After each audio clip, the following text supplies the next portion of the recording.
I see this a bit on Twitter where people say, I was today years old when I realised Yes. this. I had one of those today years olds the other day. Okay, cool. And it's one of those where I was like, hang on, that makes so much sense anyway. Why did I not realise that for years? So do you remember that popular multi-ensemble group, So Solid Crew? Of course. And they're probably, as far as I'm aware, only known hit 21 Seconds. 21 seconds. It dawned on me the other day that it's called 21 Seconds because every single member of that group, when they sing or rap, does it in 21 seconds. And it just never came to mind. When I just thought they just picked a random number. Did you not think it's like, originally, did you not think, why is it 21 seconds? Why? And then just, you've never known that. It only dawned on me the other day. I was like, oh, that makes sense. Because I thought when I realised it, I thought I'd cracked onto something that no one had realised. And I was then going to go back on the song and time every single person. And then I thought, oh, hang on a second, that's obviously what they're doing. I mean, one of the verses is, I've got 21 seconds to spout the mic. I've got 21 seconds or something. Gotta say. Like, I got 21 seconds to pass the mic. I got 21 seconds to say, we gotta say, you not me anyway. So solid said to say, so we're gonna get right to the top today. Because 20. I'm gonna keep it 20. Because I only got 21 seconds. And then Romeo begins. Right, okay, yeah, no, don't stop. Carry on. I don't know what his bit is. That's the I want Romeo's bit. David, that's impressive. You still surprise me to this day. I know. That's the only bit of that song I probably remember. And I don't know why. So I can spit off 5 lyrics and you can do So Solid Crew. And unfortunately, you're cooler than me for that. You have your marshmallows. I'll have my So Solid Crew. So yeah. Impressive. I just thought, 21 seconds. It makes perfect sense. Oh, hello. Hello. Oh, what? Since for YouTube audio people, really. Since when do we do? Have you not seen the merch? Oh, sorry, David. Have you not got one? Oh, sorry. I'm being serious here. When do we do? Mike showing a mug with the ADQ logo on it, by the way, that says Mike Malin's podcast host. Did you get that done yourself, or no? I got it for my birthday. Okay. Someone got it for my birthday, but it's nice, isn't it? It's good. Yeah, I think we could be onto something. I'm really tempted to try and get one made myself now, because when a couple of years ago when I was doing Fancast, we then started doing merch and made t-shirts, and it's very weird. Not only when you actually buy one yourself to get it in the post, and when you actually see pictures of other people wearing them. Yeah. You're like, that's not, why are you buying that? That makes no sense. Did you not think there was a point where you made it when you were selling merch? No, because you saw people wearing it. Yeah, no, because barely anyone bought it, so I'd realised that we hadn't really made it. I mean, yeah, that's my fear for us selling merch, is that no one would buy it. Oh well, on that merch bombshell. Thanks for you've thrown. I've been waiting 2 weeks. I've been waiting 2 weeks. I purposely didn't text you because I thought, well, I'll put this in the podcast, and I've had to wait nearly 2 weeks to show you. Well, on that note, welcome to this week's. I'm not even drinking anything, David. This is a video. Welcome to this week's A Daft Question. This is a podcast where we try and debate the questions you never thought you needed answering. David Evans at the helm, as always, but joining me each episode is the Schneider cut to my Josh Whedon cut. Mike Malins. Mike, how you doing? Very, very well, David. Good to see you in the flesh. Long time no see. Good. Yes, we were going to try and do an episode last week, but life got in the way. And let's be honest with you, I don't think anyone really gave a shit that we didn't do an episode last week. I got one text saying, "Where's my podcast?" Also, we talked about Schneider Cut before. It's actually going to be in the UK end of next week. Is it March 18th? Thursday next week. So we'll know when we see that film whether that intro of Schneider Cut, Whedon Cut is actually more detrimental to you or not. But we'll find out. For me, yeah. Well, if I'm saying that you are the Schneider Cut to my Whedon Cut, you are the best to my worst. But if it's the other way around, And also by next week, Michael, it will be another Wolves-Liverpool game. Will be out the way. So Yes, one of us Monday will be night. joyous. One of us will be joyous. One of us will be sad. But my realistic hope, we'll both go, yeah, it was a fair draw. Let's see what happens. I'm secretly hoping I can return the favour this time, but knowing it's an interesting game because knowing how both teams are playing at the moment, I actually think anything that could happen was otherwise. There's every chance. I mean, we could go on for this for ages, but there's because of how we played in the Champions League and Fabinho back in midfield, there's every chance now that we've found, we've got some sort of shape now as a team back, and that allowed Thiago to play, and then I'd love Jota to come and score against you. Love it. He will do. Look, if teams were in a bad form, they come to us to get a result. It's very much a no. But we shall see what just for the sake. Say that again. Just for the sake of our ADQ Twitter timeline, I'm hoping that Liverpool win. Okay, we'll see. Right, we're going to do more Daft questions as usual. This week, firstly, correspondence, Michael. Have we had any chatter amongst the socials and official channels over the last 2 weeks? Yes. Yeah, we have. Yeah, good. I mean, it'd be the amount of time from the last episode to this episode, it'd be very poor do if nobody got in touch. And I was thinking at one point that was probably going to be the case. Okay, so what? So back to our marshmallow challenge, which I'm hoping you've brought marshmallows for because you said you were going to redo it. Hang on. Oh, he has. And I feel that these are the correct size of what you had. So again, I'm not looking to break your record, but just at least break my own personal best. Yes, I mean, I'd so be proud of you if you brought that. We'll do that at some point in the show. So at Broken ADG got him back in touch because he sent us that video and we were questioning what he did and whatever, and he's confirmed it was 14 marshmallows, although he did lose partway through. So far, I'm still the winner. Okay, yeah. But on top of that as well, do you remember that I said that me and Lucy were going to have a bit of a competition? Yes, and you showed me a video of I did a part of that as well. That was the ending. So the official challenge, Lucy got 14. In practice, she got 17, and I got 25. 25. I mean, that's just put that on the CV, Mike. But to be fair, Lucy's technique was good, whereas we just did one at a time. And in fact, no, I'm not going to tell you the technique. Moving on. Maybe we should have had official rules for this game, as in it has to be one at a time. Well, for us, it was one at a time. Yeah. But just for my own self-gratification, I can get 25 in my mouth. Oh, and moving on from that. Moving on, crusts. Yeah. So I am pleased to announce that there is a loaf of bread without the crusts. Oh, okay. Give me some more on this. So the brand is Kingsmill. Yeah. Classic brand. And it's simply called No Crusts. Oh, okay. But what you'll be pleased to know is that Kingsmill hate waste. So every crust we cut off go on to create tasty animal feed. Very good. Thinking of the environment and those little animals. So there you go. You can have it in wholemeal or white. Okay. Next time I go to a bigger supermarket, I shall be on the lookout for that. At MLPod on the twits said that because we were debating what actual uses were there for crusts. Yeah. And he's come back saying crusts are miles better for soup. Yeah, which okay, I get that. I could probably see. Yeah, I can understand that. I get that. Yeah. I'd give that a crack. Yeah. And all those many, many days ago, we put a poll out to see if there's any point to crusts on bread. Yeah. 75% of them said yes. So there are people that like a crust. Yeah, apparently so. Yeah.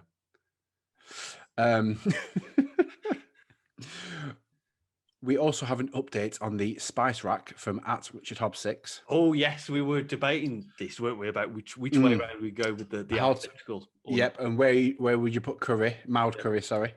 And he's come back saying, update. We have since changed it to have it under C, an absolute roller coaster of decision making. So it's the wrong decision for me. What did we say in the end on that? Well, I think you said C, I said M. Okay. Because I'd look at mild. I'd look for M. That makes sense as well, I guess. Yeah. Okay. But I'd like to think there's been a massive argument in the house, in the Hobbs household. and lots of spices have been thrown at each other. Well, I'm not going to have this anymore. 5 spices like, use me, use me. Yeah. And that's it for the week.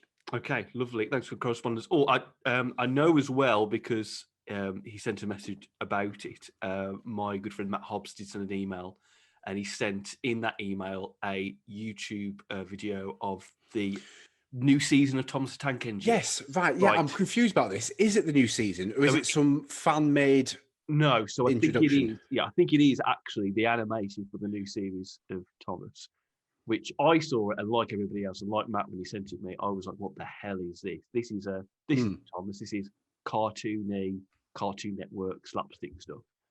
So I showed it. I put it in my family WhatsApp group, and most people were like, "No, this is terrible." Apart from Catherine, right? She said, "Oh, I actually quite like this," and I was like, "Get out of this house right now." And I hate it. So we showed it to Mary. Or actually, ultimately, this is the target audience. And she loved it. Kept wants to watch it on repeat, which made me think actually they've done the marketing well on that. I know nothing about kids' TV, but they've made something that kids obviously like. So, and Mary's got back into Thomas now recently. She had like a 18-month period where she just forgot about Thomas, and now all of a sudden she's back into it. So we're watching Thomas non-stop at the minute. But yeah, if people go check it out, I think if they're typing like Thomas Tank Engine season 25 on YouTube, they'll be able to find it and be horrified. If between one of us we can work out how to put it on our Instagram, then because there'll be many viewers that will want to know this. In fact, what I'll do, I'll tweet it, the link to YouTube. I'll tweet it over weekend. Yeah, and then we'll work out a way to put it on Gram. Okay, all right, we'll figure out a way. But yeah, people go find it. Otherwise, it's mental. It's a sight to see. Let's say. And there's a speed train now as well. Yeah. Well, there are speed trains in the newer ones, and not the newer ones technically. You know, the series they've got now. Yeah. They're trying to put more modern engines in. I can't believe I'm trying to have a philosophical debate about Thomas the Tank Engine here. They're trying to modernise the engines in it, but keep the nostalgia. So yeah. Anyway, Ringo Starr back. Yeah. Should we get on to questions? Let's do it, David. Okay, it's time for the first question. Michael, dreams. Dreams sometimes don't come true. Dreams. Who sang it, David? I have no idea who did that one. Neither have I. Carry on. Okay. Well, according to Gabrielle, dreams do come true, but the type of dreams we're going to talk about, let's hope not. I don't know about that one. One of them I wish they had. And didn't S Club 7 also have a song that had dreams in it? I never had a dream to come true till the day that I found you. So even though I pretend will always be a part of me, or something like that. You do the singing, I'll do the rap bridge. We'll be like PJ and Duncan. Yeah, honestly, it'll work. We'll be the new Yeah, we'll just bring it back. 90s pop rap. We'll bring it back. Anyway, we're talking about dreams. And we're not going to talk about those dreams that are quite pleasant and nice. We're talking about those dreams that perhaps are really messed up. So, Michael, my first question to you is, what is the weirdest dream you've ever had? I struggled with this because I've had many a weird dream, like proper effed up dreams, but I can't remember them. Okay. But there's one that is ongoing at the minute that I keep having, which I don't know if it's classed as a dream or whatever. But then there's another dream that I remember quite well, but it was weird. Yeah. But that's because it was probably one of my. I wish it. Well, I'll tell you about it. Okay. Yeah.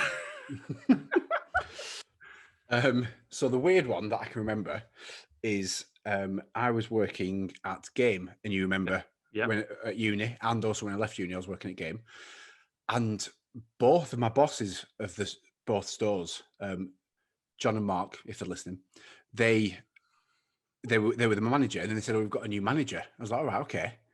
It was Caroline Flack. Right. Yeah. Okay. Now this was before she died. Yeah. And I had a massive she was my number one, Caroline Flack. Yeah. Yeah. So I proper fancied her. So she was my manager. And then suddenly it was as if we'd been lovers in the past, and then we hadn't seen each other for ages, and now we'd seen each other again, but we couldn't tell anybody that we'd been lovers because it was against games policy. Plus, I was with Lucy, so we couldn't tell anyone. But then we wanted to continue our relationship. Yeah. So we left game, and we kept going around this particular car park that in my head was the car park of the shopping centre back in Accrington where I used to live. Yeah. The Arndale Centre for peeps listening back from Accrington. And we kept going into these fire exits or toilet doors to try and have some alone time. It never happened, and everybody kept coming in and disturbing us. So we'd find a rat on the floor. It'd be too manky, and we could just never rekindle that relationship. So that was the dream. Okay. Sounds like a proper sitcom waiting to happen. That does. It was exciting yet frustrating at the same time. Okay. All right. So it's one dream, and what's the reoccurring dream then? Either one is a bit messed up, really. So Lucy co-sleeps with Ivy. Mm-hmm. So as we all know, I've got my own room and I sleep in my own bed. But quite a few times I will wake up thinking I'm sleeping with Ivy, and I wake up and I can't find her. Right. Okay. Yeah. So I'll wake up and she's not in my bed. I'm like, shit, where is she? Where is she? And I've got before now I've got my phone. Not my lamp, my phone. Press the button to try and find her in my bed. Couldn't. And then I finally realised, oh no, she's upstairs with Lucy. And I go back to sleep. Jeez. I remember, I'll get onto I clearly know what the weirdest dream I've ever had was. Because I remember waking up in the morning being like, in the dream world, I was convinced that was real. And I was like, what? I remember when you do sleepwalking, I think I've had 2 moments of sleep dream walking in my life. And I remember one of them was when I was on holiday a few years ago with Catherine. And I obviously it was a dream, but it felt like I was in the hotel room where we were on holiday. And Catherine was in the kind of bathroom, which is quite near to where the bed was. And in the dream, I kind of wake up and I said to Catherine, where are you? She's like, I'm in the bathroom. And then for some reason, next to me in the bed where Catherine would be sleeping are these 6 gigantic Super Sabutio figures. Right. And I'm quite half tired, half groggy. And I'm like, Catherine, why are you in there? Well, come back to bed. She's like, well, I'm on the toilet. I was like, well, you haven't. And I was looking at these Sabutio characters, like, you haven't thought of the children, Catherine. You haven't thought of the children. You've not thought of the children, have you? And then I just go back to sleep. And in the morning, Catherine was like, do you remember what happened last night? And I was like, I remember something about Sabutio people than having a go at you. As if. Yeah, so I remember that. Anyway, weird dream-wise. All I remember, the part of the dream was, I was at my mum and dad's house, and mum and dad's car pulls up on the drive. Obviously, must have gone out somewhere in the dream world. And I come out the front door to say hello, and they come out the car. Oh, we're back home. And so your brother and sister in the car as well. That come say hello. So when this brother and sister come out the car, it is a giant strawberry and a giant, I'm going to say, blackberries, but in like a cartoon form. So do you remember, Munch Bunch, the yogurt? Yes. You imagine those characters with like the cartoony eyes and the stick man arms and stuff like that. They looked exactly like that. And I was like, oh yeah, you're right. How you doing? Like I was convinced these 2 fruits were my brother and sister. Right. And then I just remember the dream ending. And I remember kind of waking up going, I really thought that was real. I just find it bizarre how when you're having a dream, it's very rare that you don't realise that you're in a dream. Yes, absolutely. World. Yeah. I remember once there was a dream where I was in this, what is going on in the dream, it was some kind of Harry Potter-esque style thing going on. And this little tiny pink elephant was like flying in the air. And at that point, I remember going, oh, bloody hell, this is a dream, isn't it? And then forced myself to wake up. Right, okay. But you think about all the dreams you have, you think, why is none of this making me realise it's a dream? Why do I not remember absolutely. What's going on the day before? It's bizarre. They're funny. I'm echoing, by the way. Am I echoing to you? No, you're fine. I'm not. Oh no, I'm not echoing now. Funny. No, they are. They're weird, aren't the dreams? Yeah. It's like, do you have a particular dream to try and get to sleep? What do you mean? Sorry, So do you daydream? So you lie down. No. So you lie down. You said your good nights, whatever. You turn over, and then do you naturally just take your mind somewhere as a dream, or do you just close your eyes and let your imagination? So you mean, yes. So you are technically. I guess you are technically daydreaming in your head in order to go. Yes. To sleep. I think you mean. I think, is it really sad to say that if I'm really trying to get myself off to sleep, I try to imagine what a good wrestling pay-per-view would be like with the current wrestlers. Do you? What the card itself, or do you imagine the matches? No, just the card itself. I think, that'd be a good one. And then I somehow just fall asleep from that. Whether that's a document of wrestling of today, I don't know. Okay. Yeah, but yeah. Don't say to me you don't do that now, because I bear my soul out for that. No, I don't. I do a dream. I have a particular one or two dreams, but I don't think of the current wrestling card and what matches would be good. It just helps. I don't know what it is. It just helps me actually just drift off if I need to. To be fair, if it helps, one of my dreams does involve me pretending to be The Rock. Of course it does. Of course. So what do you do then? What is your thing to help get off to sleep then? So I listen to a bit of ASMR. Don't know if you've heard of it. Yes, I think so. I can't remember what it stands for, but it's relaxing. It's whispering or whatever. So sometimes I put that on YouTube. That's the thing that somebody's talking, aren't they? Rather than talking or eating or making like relaxing noises. Yeah. Somebody eating marshmallows. Go. Yes.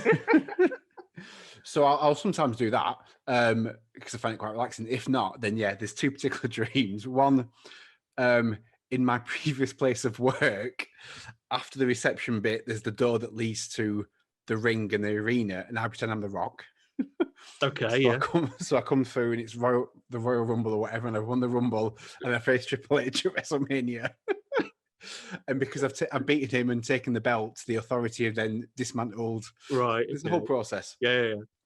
The other one is I'm Superman. Well, I'm Batman, but with the powers of Superman. And I fly to the corner of the country where I imagine the Eurotunnel is. And the Eurotunnel is leaking water from the sea. Right. So I've got to go in and save everybody and freeze the water and patch it all up and make sure everyone's safe before the authorities and the police and ambulance and fire crew, whatever, come along and help. And my wrestling card thing is Daft. I never said that. You said it with your eyes, Mike. You said it with your eyes. Okay, yeah. I think I think more people do that as well. To try and imagine something. Surely, people have they take themselves to a particular place to get to sleep. Okay, so weirdest dream wise, and do you take yourself to a place to go to sleep, and what happens? We would like to know on the usual channels. Go on. Sorry, I was just going to say, what's the best match you've thought of? The best. Problem is, it depends. Obviously, I've done this for ages, so it depends on the era of. Right, at the minute, who's the best match? What is the best match? See, I like to do the whole anything's possible, so I'm starting to bleed in AEW stuff at the minute because I think there's some good stuff there. So I'm currently having a debate with someone on Instagram about that. Okay, one of my mates, because he rates it highly, and the little bits that I've seen, I don't rate. We're going to get into wrestling. We'll have a separate wrestling tangent conversation in a bit because people are going to get annoyed as usual, as experience has shown me in other podcasts. I would say, the wrestling people are probably annoyed by this. With current roster, Roman Reigns versus Kenny Omega is one I'd like to see. That's probably the best one. Okay. I've heard of the Omega. You've heard of the Omega. Anyway, we're getting on a tangent. So get in touch. Michael, I just realised we didn't do it in correspondence, so let's do it now. How can people get in touch? We have a Twitter and Instagram account at A Daft Question. Tweet us, send us a message, comment on a post. We have an email address, adaftquestion@gmail.com. And we're on YouTube. Search A Daft Question and pop a little comment on a video. Lovely. Dreams done. Now let's get to some other bits. It's time for listener questions. It's listener question time. It's the time of the show where you send us your questions via the usual channels that you've just heard Michael say, and we will read them out and try and debate them ourselves. We also are open for you to send us your answers to other people's questions so we can read them out as well. Michael, what have people been sending us over the last couple of weeks, question-wise? Okay, so on Instagram, at Fancy Accidents, this was sent to us during our Christmas episodes, but I forgot until he politely reminded me over my birthday drinks. And I was like, yes, we'll look to answer that. Okay.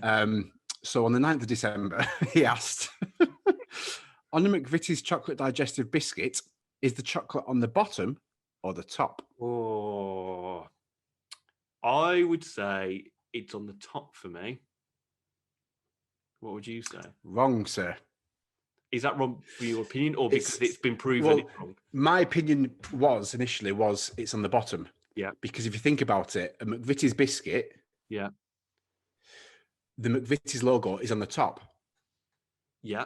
Okay. Yeah. So on the chocolate digestive, yeah, you've got the McVitie's logo on the top and the just chocolate at the bottom. Mm-hmm. But apparently, somebody from McVitie's and has come out and agreed, yes, that is how it is, because the biscuit is dunked into the chocolate. Yeah. You've got chocolate at the bottom. And apparently, and I've never done this, and I'm keen to do it next time we have chocolate digestives, the way to eat it properly is have the chocolate bit on the bottom, because you get the taste of the chocolate on your tongue, and it's a whole new taste sensation. Yeah, that makes sense. I was about to ask the question of, wouldn't you not eat the biscuit, though, with the chocolate on top and biscuit in the bottom? Well, initially, yes. Okay, next time I get some digestives then, I'll give that a try. Okay, fair question. All right. So thank you very much. Next one on the Twitters at TobiasHog2. Good old Tobias, the second. What are some of the best trilogies ever made? Ooh, okay. This is cage fighting podcast territory here, but we don't. Yes, we don't mind dabbling in the old film era. Okay. Trilogy, and they have to be set trilogies. They can't be films that. So he's gone on to say a trilogy where all three films are good. Ground rule is that while it can be a series that has more than three films, but you can only be referring to the first three films. Okay, I think clearly for me, Back to the Future, all three are very good. Yeah, I think that's the cleverest trilogy. yeah, and the first Back to the Future is still my all-time favorite film. And then you're going on the realms of, look, again, sci-fi wise, the original Star Wars trilogy is still I need to say that good. And then I know which one you're going to say, which I'll wholeheartedly agree on, the Dark Knight series. For me, absolutely. The best trilogy in film. Dark Knight is just behind Back to the Future for me in terms of best film of all time. My brother. I mean, he likes the Dark Knight, but he would say Back to the Future as well. And look, I think Back to the Future is great. And as I said, it's like there's so many clever things into it that just interlocks, intertwines, whatever, each single film. I even saw a fact the other day where when Marty rediscovers the town centre, I forgot what it's called, or whatever, just where the clock is in each film. So it's obviously changed when it was the past, the future, and the way Wild Wild West. Yeah. Each time he's looking and discovering it, he nearly gets run over. Each time. Oh, yeah. And there's just bits like that. Like it's just a very, very clever trilogy. But yeah, for me, The Dark Knight, I think it's just everything I want in a superhero film. And I think the Joker, Heath Ledger's the best character. Yeah. Best portray of a character in a film. Yeah. No, ever. Heartily agree with that. I'm sure film people might tell us otherwise, but heartily agree with that. Okay, so trilogies ticked. Any other questions? Yep. Yes. So, and I've got two answers for this because I feel I'm really the only one that can answer it. But obviously, you're more than welcome to give us your 2 cents afterwards. Okay. Andrew Cooper has emailed him. Mm-hmm. Email David. We've got emails through the official channel. Can you believe? Hi, Mike. Doesn't even know who you are. Hi, Mike. Yeah. I am a firm believer in equality, being married to a ginger and all that. His wife's ginger. But can a ginger be a part of a power couple? Okay. Now I've got 2 answers for this. I've got two couples. I've got nothing in this, by the way, so I'll let you field this. So I think the power couple for any ginger really is Chris Evans and Billy Piper. Okay. I think, fair play to Chris Evans. Yeah. Maybe there's questions about the age, maybe, but like as a ginger, like Billy Piper's an attractive woman. He's done well. Real power couple. They would splashing his cash. Crack on, you go for it. Second one, I don't know if you've heard of these. Harry and Meghan. Yeah, I've seen something in the news about it. Don't know. Not many people have heard of them. No. Quite low key couple. Yeah. But they're quite. When they give certain interviews, for example, it's definitely a hot topic of conversation. Okay. Yeah. So there for me, I think you can have a ginger in a power couple, and for me, Billy Piper and Chris Evans and Harry and Meghan are my two top. There was potentially that one from Harry Potter, but I didn't know if he actually got with Hermione. I don't know. I don't watch Harry Potter. Not in real life, no. No. Is there such a thing as a ginger power couple where both participants in that couple are ginger that we know in modern celebrity or previous celebrity talent? Well, I was trying to find ginger couples, right, to see if I'd missed any. And I definitely didn't come across two gingers. There must be a ginger. Have I ever told you that I went on a date with a ginger? With a fellow ginger? Was it like that Spider-Man meme where you just both pointed at each other?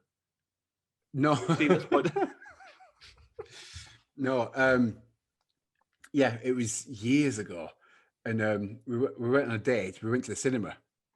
Mm-hmm.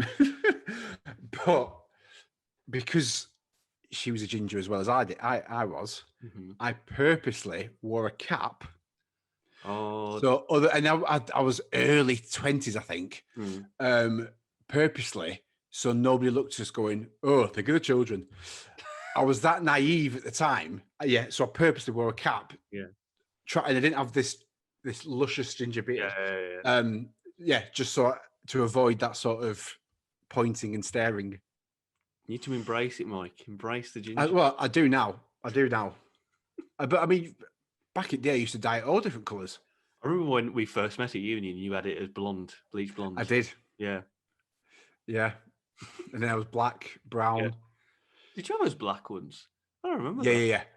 It was there was a night at the Warsaw campus where it was a Grease Lightning themed birthday. Okay. And I went to T-Bird and thought, "Sack it, I'm going all out here," and dyed my hair black. I remember that.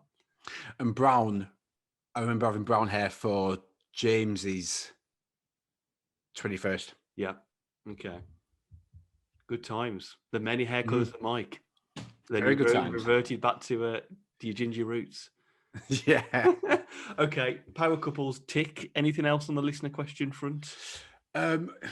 Yes, but because we've had quite a few on the emails, but should we bank them? Right. Is that what we're saying? We'll do one more. Do one more. Okay. So Matthew Hobbs, good old Matthew Hobbs. Good old Matt Hobbs.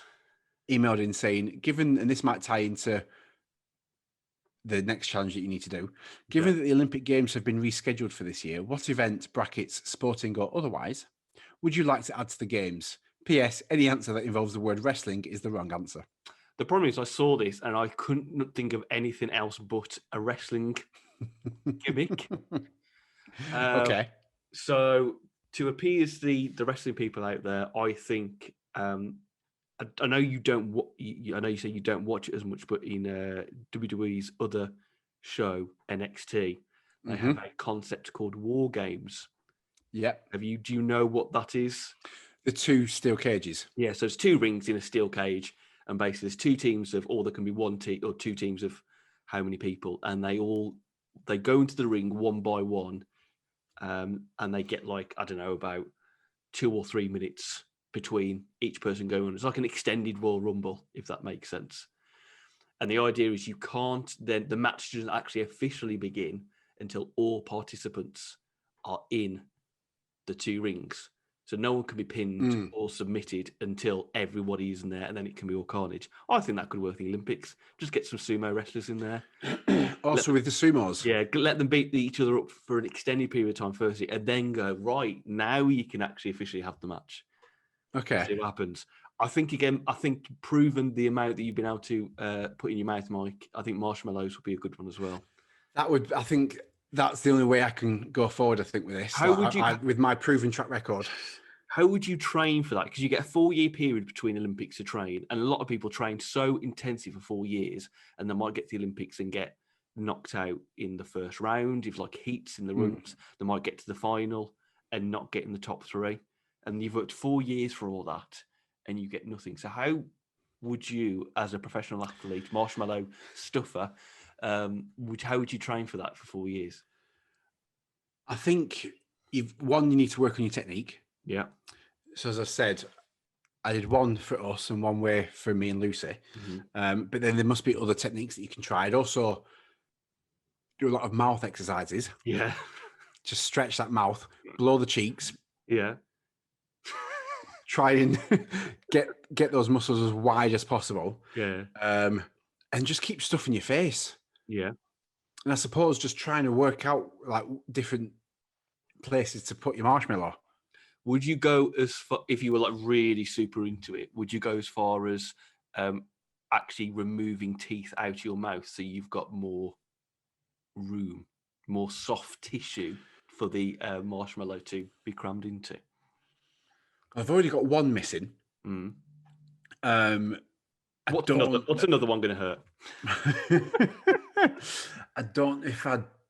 Yeah, get the other side matching. Yeah. No, but surely that'd be classed as cheating. That'd just be like me taking, Usain Bolt taking speed or something. Yeah, but no one's established the rules yet of what's allowed in marshmallow stuffing. So you could set the rules for the Olympic body and say these things are allowed, these things aren't allowed. You've got to also set the dimensions of the marshmallow. They've all got to be the same size. Completely. Do you have marshmallow almost weight classes where you can, but they have like in the powerlifting they have like certain categories of people who. Yeah. Do you have that for marshmallows? So you have people who compete with smaller marshmallows, and then people compete in a different category with larger marshmallows. So you could win multiple medals in marshmallows. Yes, you could enter in each category. If I was the one that makes up the rules, I'd have to practice. And if I was quite happy that no one could beat me in different marshmallow weight categories, then yeah, by all means, we'd have different categories. If I was struggling to fit big marshmallows into my mouth compared to Joe Bloggs who can fit double the amount, then no, we're not having that category. Because that just wouldn't be fair on me. Okay. Lovely. Okay. Cheers, Matt, for that one. Thank you very much. That's it for listener questions again. You can get the usual channels. But this time, Michael, it's time for surprise question. It is surprise question. It's a part of the podcast where Michael and I will ask each other a completely surprise question off the cup, no pre-planning whatsoever. And I believe this week it's my turn for surprise question. It is. So, Mike, in honor of a recent series that people have been binging, WandaVision on Disney. Plus, what's that? You know the WandaVision? No. Is it something to do with 1D? One Direction? How is WandaVision and 1D? Oh, sorry. WandaVision. Yeah, WandaVision. Sorry. I thought you were saying One Division. Oh, okay. No. Yes, of course I've heard of WandaVision. I've not seen it, but I've heard of it, yeah.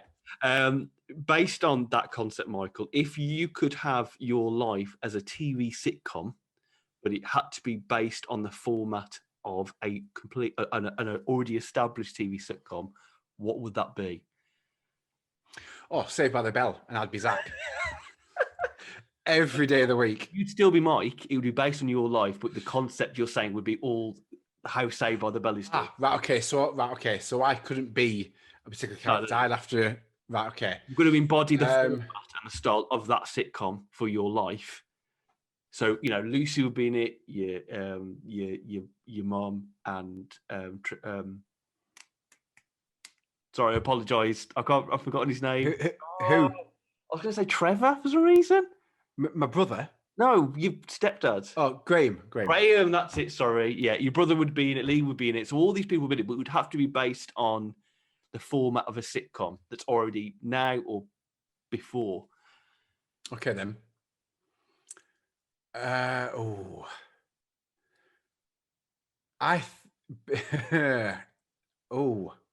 would I be? Like, who would I be though? You don't have to be someone in that. It's just the format. No, but yeah, the format. Like, but I need to be. Obviously, I need to be the lead. Obviously. Yeah, you be the lead in it. Yeah. Because initially I thought Home Improvement from my stepdad. Right. But that makes no sense. Like, I just wouldn't be the lead of it. Let's think of a sitcom. And it could be from any era. It doesn't have to be now. It could be even, you could go as far back as the 50s if you wanted to. I don't know.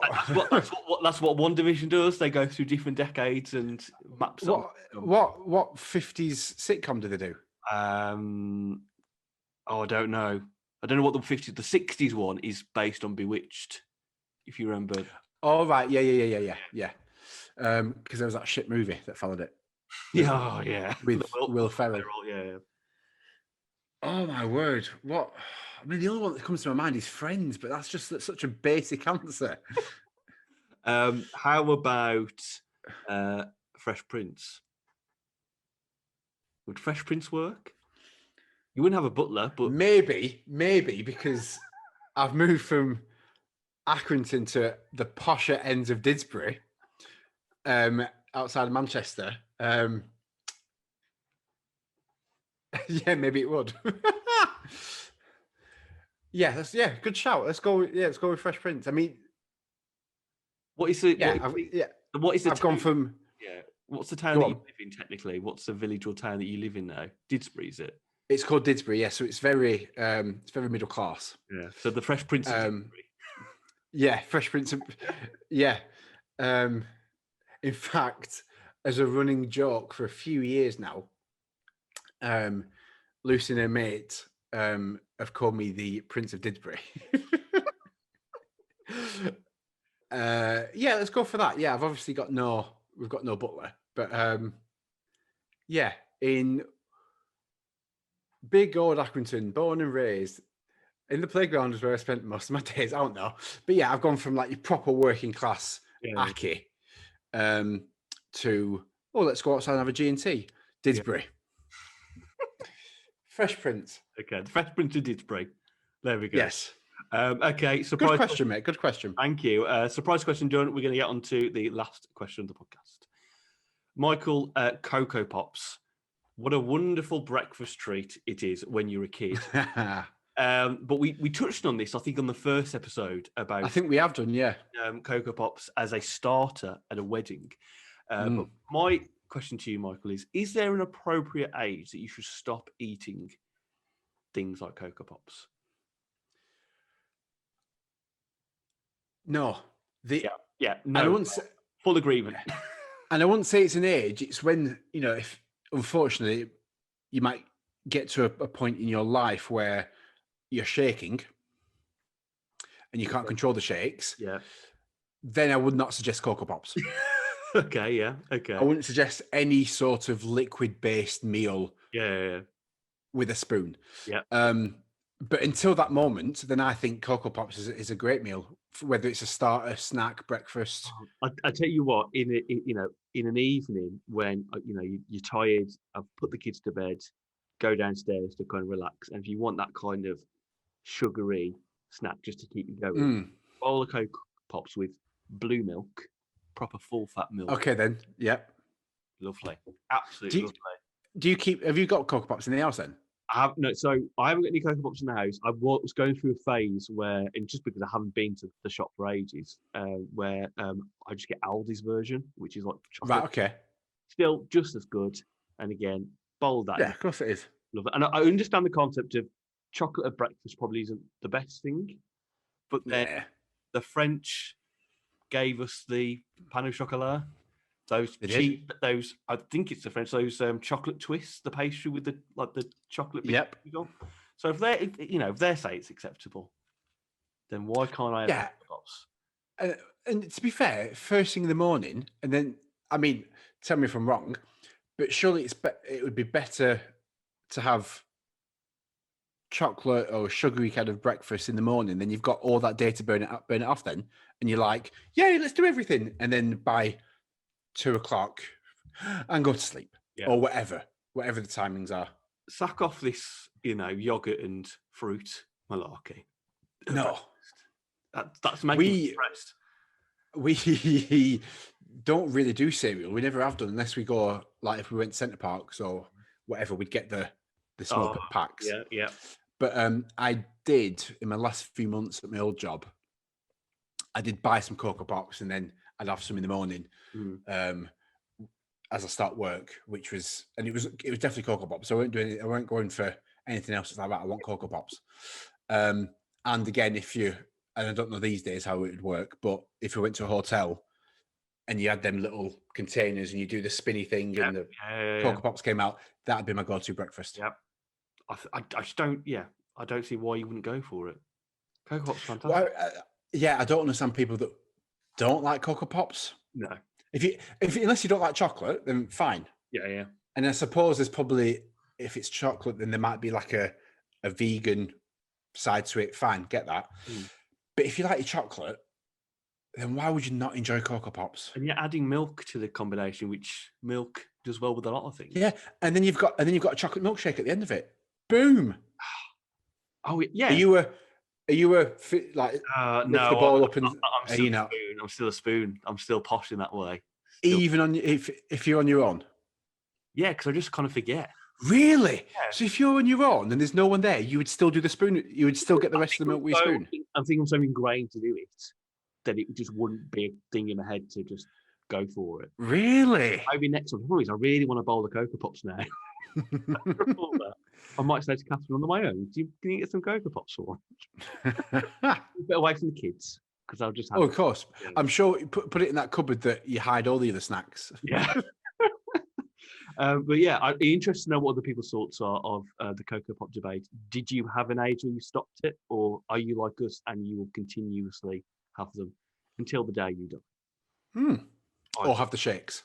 Or have the shakes. Very good. I thought this is probably a good opportunity now, Mike, to me see if I can reclaim some dignity. Indeed, mate. Go for it. The marshmallow challenge. Now, again, all I want to do is try and beat my personal best. I do not think in a million years I am going to be anywhere near your original personal best.